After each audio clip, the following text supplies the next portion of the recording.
I was 13 when I learned that power could shift in the most unexpected ways. At that age, I wasn't thinking about politics or control or the kinds of power adults held over each other. For me, it was much smaller, more personal. It was the difference between having my phone in my hand or watching helplessly as it disappeared into my dad's pocket. It might sound silly to someone older, but back then my phone was my entire world. It was my connection to friends, my way of escaping into games or music, the only piece of freedom I could hold in my hands. But my dad, he had a different view of it. He saw my phone as leverage, as the perfect punishment. Anytime I irritated him, anytime I slipped up on a chore, anytime I dared to roll my eyes or mutter something under my breath, his hand would shoot out, and just like that my phone was gone. The first time it happened, I was about 11. I had forgotten to bring in the trash cans after school. When he got home and saw them still sitting at the curb, he didn't yell,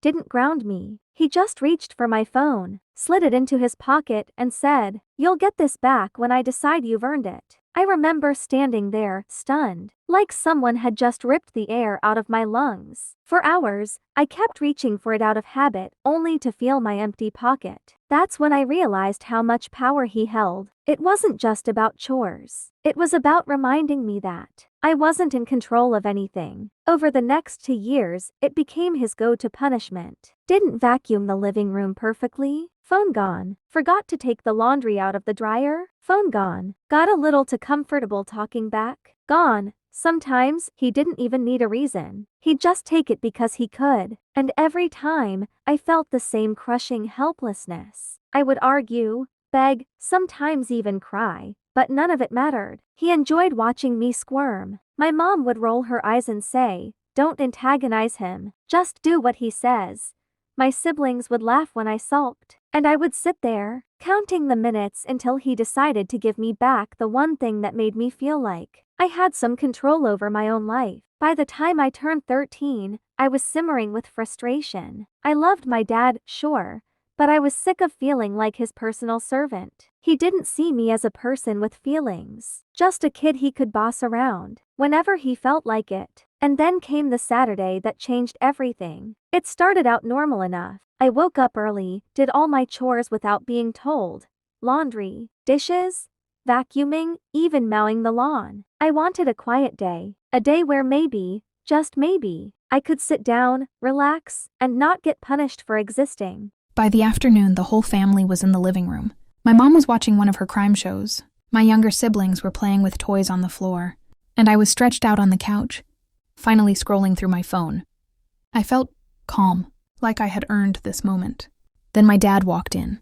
He glanced around the room, saw me on my phone, and before I could even react, he snatched it out of my hands. "Go do the yard," he said casually. I blinked. "I already did the yard. This morning." "Do it again," he replied, already scrolling through my phone like it belonged to him. The unfairness of it hit me like a punch to the gut. It wasn't about chores. It wasn't about responsibility. It was about control. He knew I had done everything, and he didn't care.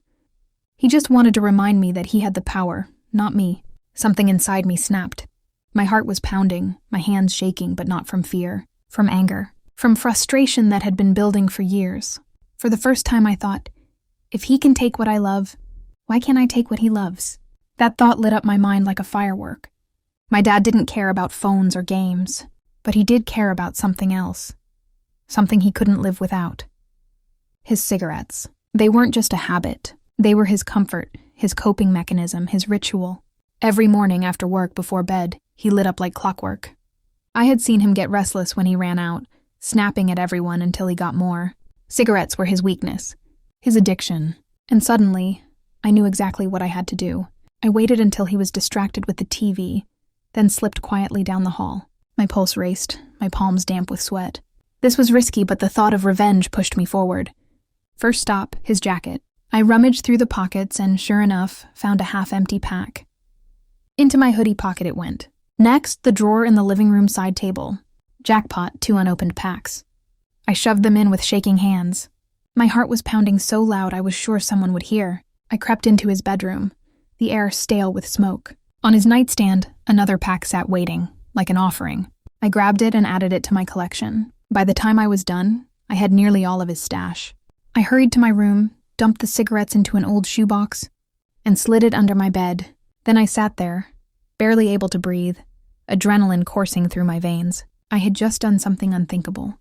I had stolen from my dad, the one person in the house nobody dared to cross. Minutes later, I heard him in the living room. The TV clicked off. His footsteps shuffled. Then, sharp and irritated, his voice, "Where the hell are my smokes?" I bit my lip, trying not to laugh. He checked his jacket, his drawer, his nightstand. Each time he came up empty, his muttering grew louder. Where the hell did they go? Finally, he stormed into the living room, looking around like a hunter who'd lost his prey. "Did anyone move my cigarettes?" he demanded. I stood up slowly, heart racing. "Yeah, I did." He froze, staring at me like I had just spoken another language. "What did you say?" "I took them," I said firmly. My voice trembled, but I kept going. "You took my phone, so I took your cigarettes. You'll get them back when I get my phone." The silence that followed was thick enough to choke on. My mom's eyes went wide. My siblings stared, mouths open. And my dad? His face went red, his jaw tight, his fists clenching like he didn't know whether to yell or laugh. For a long moment, I thought I had gone too far, that he was about to explode, that I'd pushed him past the point of no return. But then something shifted. His shoulders dropped, his expression changed from fury to resignation. With a heavy sigh, he reached into his pocket, pulled out my phone, and tossed it onto the couch. "Fine," he muttered. "Now give me my damn cigarettes." I walked to my room, retrieved the shoebox, and set it on the coffee table.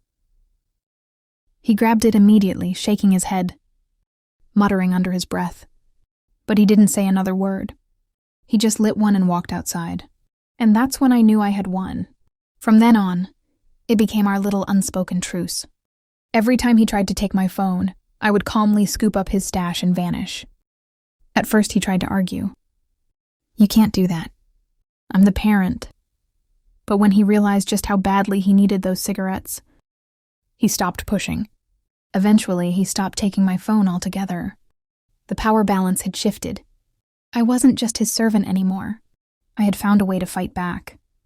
Looking back now, it seems almost ridiculous. Cigarettes for a phone, a kid's act of rebellion against a parent's control. But for me, it was so much more than that. It was proof that I wasn't powerless, that I could stand up for myself in a house where I had felt voiceless for so long. And the best part? He never even tried to deny it. He never again reached for my phone without thinking twice. Maybe he realized I had found his weakness. Maybe he respected me in some twisted way for standing up to him. Either way, I had changed the rules of the game. Sometimes revenge doesn't come in big dramatic gestures.